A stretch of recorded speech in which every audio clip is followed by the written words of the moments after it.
안녕하십니까. 자, 이제 이번 기초특강 이제 세 번째 시간을 맞이했습니다. 그래서 이제 기초특강 3회였죠. 그래서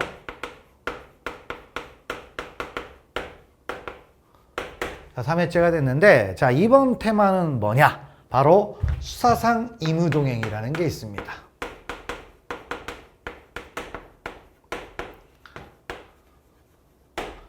자, 수사상 임의동행 이런 말을 쓰는데, 자, 이것도 실무적으로 아주 많이 이루어지는 활동입니다. 그런데 이게 법에 없어요.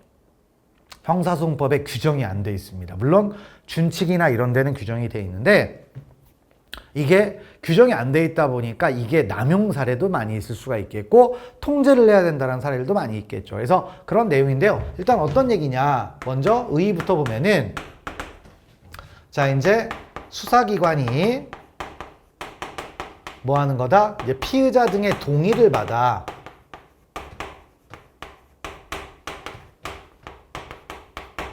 자, 뭐다? 수사기관이 피의자 등의 동의를 받아 수사관서에 동행하는 거.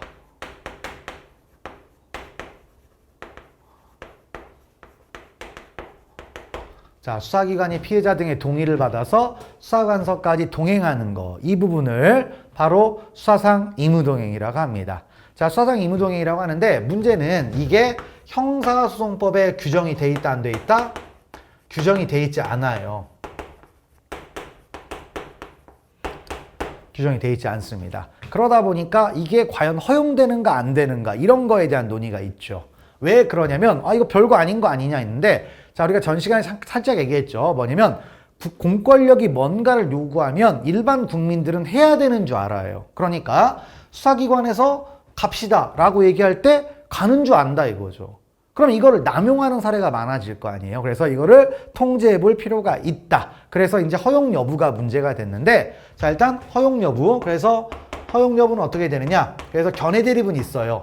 근데 중요한 건 판례의 태도가 제일 중요하겠죠. 그랬더니 판례는 자, 일정한 요건을 충족하면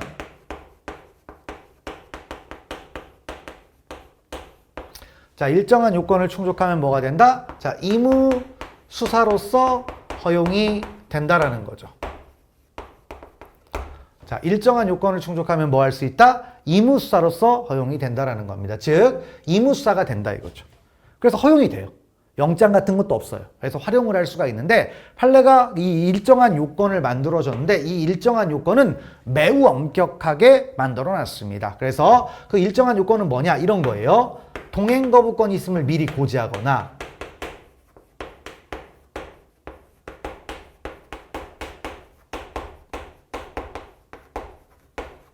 아니면 자유로운 이탈, 퇴거가 보장되는 등 이런 것들이 지켜지는 거죠. 그러니까 자, 가기 싫으면 안 가도 됩니다. 그 다음에 간 다음에 마음 바뀌면 언제든지 되돌아갈 수 있습니다. 이런 걸 얘기하는 거죠. 그러고 나서 이걸 고지받은 상태에서 자, 피의자 등이 오로지 뭐다? 자발적 의사에 의해서 자, 오로지 자발적 의사에 의해서 자, 동행이 이루어졌으니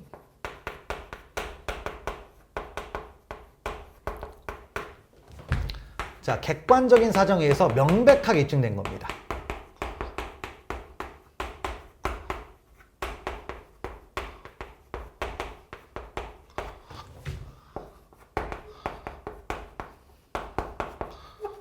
자, 이런 요건을 만약에 갖추면 임의수사로서 허용이 되고 적법이 될 수가 있다라는 거죠. 근데 자, 뭐죠? 이게 오로지 자발적인 의사에 의해서 동행이 이뤘다. 100% 자발적으로 동행이 이뤘다라는 게 주장이 아니죠. 정황, 객관적인 사정을 가지고 입증이 됐다. 그러니까 요건이 매우 까다로운 거예요. 까다롭고 그래서 까다로운 요건을 충족하면 임의수사로서 허용이 된다고 했는데 문제는 자, 이제 만약에 요건을 충족하지 못했어요. 만약에 요건을 충족하지 못하면 어떻게 되느냐? 당연히 뭡니까? 위법이 되겠죠. 그러면 위법한 연행이 되는 겁니다. 위법한 연행. 그럼 위법한 연행은 여기서 끝나느냐? 아니죠. 이후 절차는 모두 위법이 되는 겁니다. 그러니까 뒷절차는 이제 별도로 따질 필요가 없어요. 별도의 요건 이런 거 따지지 않고 전부 다 뭐가 된다? 위법이 됩니다. 위법이 되니까 따지잖아. 그냥 무조건 위법 수입증 거예요. 그래서 그렇게 갈 수가 있습니다. 바로 이런 것들을 이제 뭐라고 한다? 바로 수사상 의무동행이라고 하는 거죠. 그래서 그런 내용인데요. 근데 이제 우리가 형사소송에서 의무동행과 관련해서 의무동행에 해당하는 용어들이 제법 있습니다. 우리 전 시간에도 배웠지만 불신검문에서 의무동행의 요구 있었죠. 그 다음에 주민등록법에도 의무동행을 요구할 수가 있는 경우가 있는데 이거하고 다른 거예요. 자, 그래서 주민등록법상의 의무동행은 수사입니다. 그 다음에 불신검문에서의 의무동행의 요구는 수사가 아니죠. 그 다음에 근데 법에 다 근거들이 있죠. 근데 이거는 뭐다? 법에 근거는 없어요. 그래서 법률에 규정이 없습니다. 근데 이제 판례가 이런 요건들을 쭉 얘기하다 보니까 이제 어쨌든 나름대로 구비가 된 거잖아요. 그래서 법률에는 규정이 없지만 뭐가 있다? 수사 준칙 있죠. 수사 준칙. 그래서 검사와 사경의 상호 협조에 관한 준칙 해가지고 나와 있는데 20조에서 규정을 해놨어요. 근데 20조에 규정을 해놨는데 문제는 이 수사 준칙이라는 것은 법원성은 없어요. 그러니까 참고할 만한 얘기일 뿐이죠. 그래서 이렇게 된다. 이거를 알아주고 우리 교재를 보도록 하겠습니다. 자, 그래서 수사상 의무동행 해가지고 있죠. 자, 현행법상 의무동행의 종류가 있습니다. 그래서 방금 얘기했던 것처럼 경찰관 직무집행법상의 의무동행의 요구가 있죠. 이건 수사는 아니에요. 됐고, 그다음에 주민등록법상의 의무동행도 있는데 이건 수사가 됩니다. 하지만 우리가 지금 여기서 얘기하고는 수사상 의무동행과는 다른 거다. 이거를 파악을 하시면 되겠고요. 자, 그리고 이제 2번에 의무동행 허용 여부 해가지고 있죠. 그래서 수사상 의무동행이란 수사기관이 피의자의 동의를 얻어 수사관서까지 뭐한다? 동행하는 것이다. 라는 겁니다. 그리고 형사소송법은 근거 규정이 있다 없다? 없죠. 없어요. 근데 판례는 뭐라고 한다? 오로지 피의자의 자발적인 의사에 의하여 수사관서 등의 동행이 이루어졌음이 객관적인 사정에 의해서 명백하게 입증이 됐대요. 그러면 의무수사로서 허용이 된다.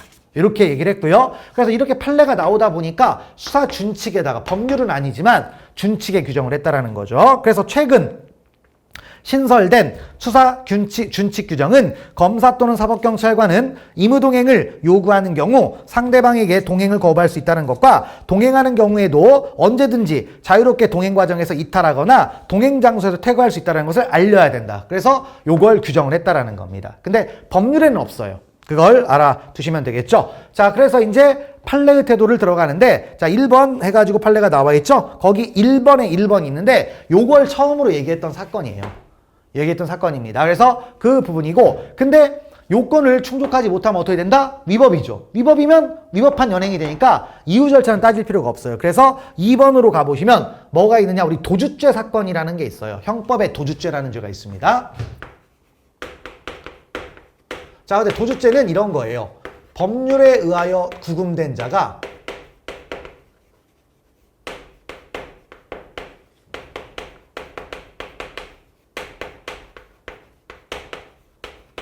법률에 의하여 구금된 자가 도망하면 1년 이하의 징역이 됩니다. 자, 그런데요. 자, 도주죄의 주체는 누구다? 법률에 의해서 구금된 자여야 됩니다. 요 사람만이 도주죄의 주체가 되는 거예요. 근데 법률에 의해서 구금됐다. 이 법률에 의하여라는 말은 쉽게 말하면 적법하게 구금된 자예요.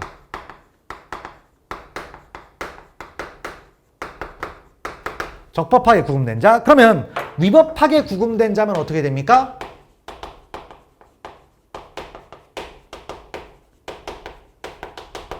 자, 도주죄의 주체가 된다, 안 된다? 안 되는 거죠. 도주죄의 주체가 안 되니까 도망가도 도주죄가 안 된다라는 거예요. 그래서 2번 얘기죠. 그래서 위법한 의무동행에 이은 긴급체포에 불응하고 도주하였더라도 도주죄가 안 된다. 왜? 처음부터 위법이니까. 별도 요건을 따지지 않는다는 거예요. 그래서 그런 얘기들을 알아두시면 되겠습니다. 자, 그 다음에 2번 판례 있죠? 피의자에 대한 의무동행을 경찰관 직무집행법 판단해서 했는데, 의무동행하고, 자, 뭐다? 경찰관 직무집행법상의 의무동행 요구하고 같다, 다르다? 다르다라는 거예요. 다르다. 자, 그런 것들을 알아두시면 되겠습니다. 넘어가시고요. 3번으로 가보시면은, 전체적으로 위법한 음주적 요구가 있었다면 음주적 거부죄가 안 된다. 그래서 이것도 이제 어떤 얘기냐? 음주 측정을 위해서 이 사람을 경찰관서로 연행을 한 거예요. 근데 연행이라는 게 강제로 한 거죠. 즉 의무동행이 요건을 충족했다 못했다? 못한 거죠. 그러면 어떻게 됩니까? 불법, 위법이 되겠죠. 그러면 이유 절차는 무효니까, 위법이니까 그 다음에 음주 측정을 해가지고 음주측정 결과가 나왔습니다. 아니면 음주측정은 불응했거나 이런 것들은 뭐가 돼요? 범죄가 된다, 안 된다? 안 된다라는 거죠. 그래서 그런 취지인데요. 자, 읽어보시면 쭉 읽어봅시다. 교통안전과 위험 방지를 위한 필요가 없음에도 주치운전을 하였다고 인정할 만한 상당한 이유가 있다는 이유만으로 이루어지는 음주 측정은 이미 행하여진 주치운전이라는 범죄 행위에 대한 증거 수집을 위한 수사 절차로서의 의미를 가지는 것인데 구 도로교통법상의 규정들이 음주 측정을 위한 강제 처분의 근거가 될 수 없으므로 위와 같은 음주 측정을 위하여 당해 운전자를 강제로 연행하기 위해서는 수사상의 강제 처분에 관한 형사소송법상의 절차에 따라야 되고 형사소송법 절차는 뭡니까? 체포했으면 미란다 원칙 이런 거 고지하라는 거예요. 자, 근데 뭡니까? 이러한 절차를 무시한 채 이루어진 강제연행은 뭐가 된다? 위법한 체포다. 위법됐으면 어떻게 돼요? 뒷절차 안 따진다는 얘기죠. 그래서 자, 위법한 체포 상태에서 음주 측정 요구가 이루어진 경우 음주 측정 요구를 위한 위법한 체포와 그에 이은 음주 측정 요구는 자, 주치운전이라는 범죄에 대한 증거 수집을 위하여 연속하여 이루어진 것으로서 자, 개별적으로 그 적법 여부를 평가하는 것은 적절하다, 적절하지 않다? 적절하지 않아요. 그냥 전체적으로. 그래서 어떻게 된다? 뒷절차 다 모두 뭐가 된다? 위법이 된다라는 얘기죠. 그래서 자, 전체적으로 위법이 되는 거니까 결국엔 뭐가 됩니까? 음주 측정 요구도 위법이 되는 거예요. 그러면 음주 측정 거부죄도 된다, 안 된다? 안 되는 거죠. 그래서 그런 취지를 알아두시면 되겠습니다. 그래서 자, 요런 내용들이었고요. 자, 넘어가시면 됩니다. 4번, 5번이 있는데 나중에 한번 보시면 좋을 것 같습니다. 그리고 자, 이제 문제를 한번 들어가 보겠습니다. 자, 의무동행을 직접적으로 이제 한 문제를 낸 문제가 많지 않더라고요. 지문 하나씩 들어가 있는 문제는 되게 많아요. 그래서 조금 연식이 돼 있긴 한데 여기 다 들어가 있습니다. 그래서 한번 보시면 첫 번째부터 수사관이 피의자에게 동행 거부권을 고지하지 않는 등 의무동행이 사실상의 강제 연행에 해당하더라도 의무동행 이후 긴급체포의 절차를 밟았다면 긴급체포가 반드시 불법이라고 볼 수 있다, 없다? 없다. 그래서 불법이라고 볼 수 없다 했는데 불법입니다. 불법, 무조건 불법이죠. 다 위법이에요. 그렇기 때문에 법원은 긴급체포권을 따로 심리한다? 아니죠. 전체적으로 위법이 되는 거예요.